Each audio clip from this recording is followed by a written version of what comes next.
Hi, I'm Justin Kudney, National Technical Canola Manager with Pacific Seeds in Australia.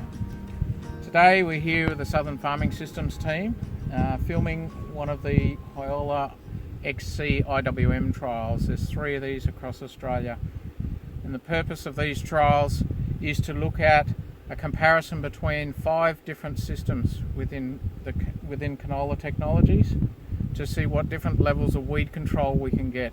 For those growers, advisors and industry people that aren't aware, the XC and CT technologies are world first technologies in Australia. They haven't been created anywhere else, so Australian growers are getting access to the latest technologies to use in their cropping rotations.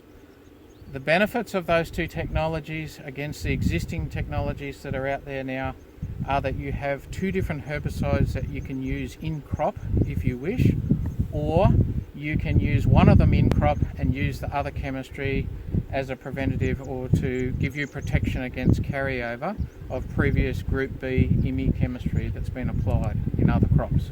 So the value of that technology was quantified last year using PSPE spray timings, where growers and advisors were shown that you could get up to somewhat nearly $1,000 per hectare value if you had high levels of carryover of IMI chemicals in the soil and you grew CT technology or XC technology and you use the Clearfield component as a protective part of that variety.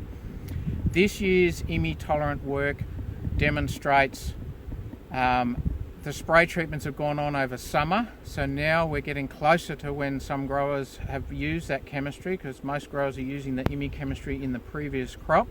But for scientific purposes, we've gone back at least another 4 months and all the chemistry's gone on in summertime. So we want to be able to bring those numbers and get them more accurate for growers and advisors to know exactly how much value that having Clearfield in the background of the stacked varieties is providing growers. If we go the next step, which is what this trial is that we're looking at today, this trial is all about, let's compare the TrueFlex Clearfield versus the straight TrueFlex technology versus the straight Clearfield technology versus Clearfield and triazine technology, and the fifth technology we have in here is the standard old open pollinated TT technology, where we're trying to look at ryegrass weed control. Which one of these different systems works better, which combinations of sprays and rates of chemicals works better, and also as part of stewardship in respect to the use of Clearfield chemistry, we want to be able to demonstrate if we do get more effective weed control out of 1 or 2 of these systems as opposed to the others, which is the best way to minimise Clearfield carryover going out into next year's cropping rate. We're in front of the straight TrueFlex variety, which is a hybrid. And this particular treatment is 2 lots of Roundup is to be applied. One has already been applied at the 4 to 6 leaf stage, so it had the propyzamide early on, which gave some control of the ryegrass, and then at the 4 to 6 leaf stage we've had a full rate of 1.3 of glyphosate go on, and it's done a very good job at control. As you can see in here, you've got really good death of the weeds, and they're dying really well. Now we move on to the next plot, which is the brand new world first technology, TrueFlex and Clearfield combined in the same hybrids. This particular treatment, if you have a look in here, is actually already had 1 lot of glyphosate at the 4 to 6 leaf stage, and it's done an exceptional job. You can see the weed control in here. It's really done a good job. Most of the counts that I've been doing in any of the treatments that have had glyphosate are well over somewhere between 95 to 98% weed control. So what you're getting is a very high level of weed control from the glyphosate applications. Okay, so this particular plot with the yellow label is the new CT technology for Australian growers. So this is Clearfield and triazine combined, tolerance combined in the same hybrid. Again, it's a world first. There's no other hybrids in the world with Clearfield and triazine combined.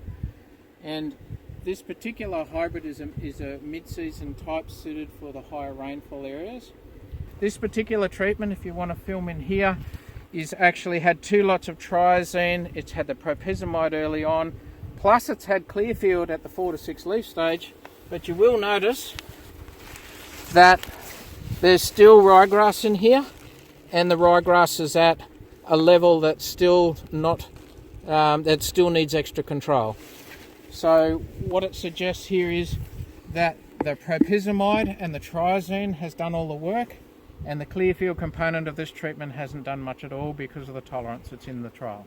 These trials are being done in conjunction with Bayer Crop Science Australia, who own the TruFlex technology and who are very interested in demonstrating to growers and industry the value of TruFlex technology, but also about preserving glyphosate and making sure it's used appropriately. So thanks to Bayer Crop Science for their contribution, and they'll obviously be involved in interpreting these results and delivering the outcomes to farmers as well. The other person I'd like to acknowledge is Dr. Chris Preston from Adelaide University. He's been instrumental in helping us design these trials. He'll be reviewing the outcomes of these trials, and he'll put together this information at the end of the season and certainly make it available for growers, agronomists, advisors and the industry to have a look at that information themselves and make their own minds up about the different values of these technologies.